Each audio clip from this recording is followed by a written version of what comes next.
Iniipuna ng National Bureau of Investigation ang mga pahayag ni dating presidential spokesperson Harry Roque matapos niya manawagan sa publiko na magtipon at pumunta sa EDSA upang ipakita ang kanilang pagtutol sa umano'y iligal na pag-aresto at pag-turnover sa ICC kay dating Pangulong Rodrigo Duterte.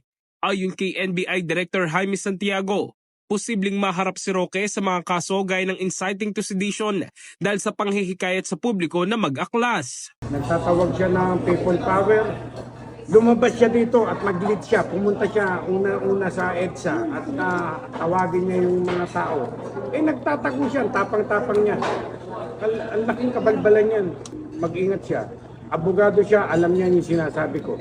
Sana malinawan ng isip ng ating mga kababayan na itong mga ganitong klaseng tao hindi sila leader. Mga hunghang yan. I'm sorry sa aking word. Matapang ka, labas ka dito, alika.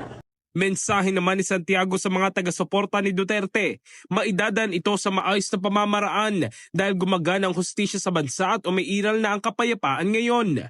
Samantala, kinumpirma rin ni Santiago na tukoy na nila kung nasaan si Roque at nagpapatuloy ang kanilang monitoring sa galaw nito. Minomonitor namin siya. Any intel kung nasaan na siya ngayon? Baka makatakbo pa pag nalaman niya na alam namin But we know.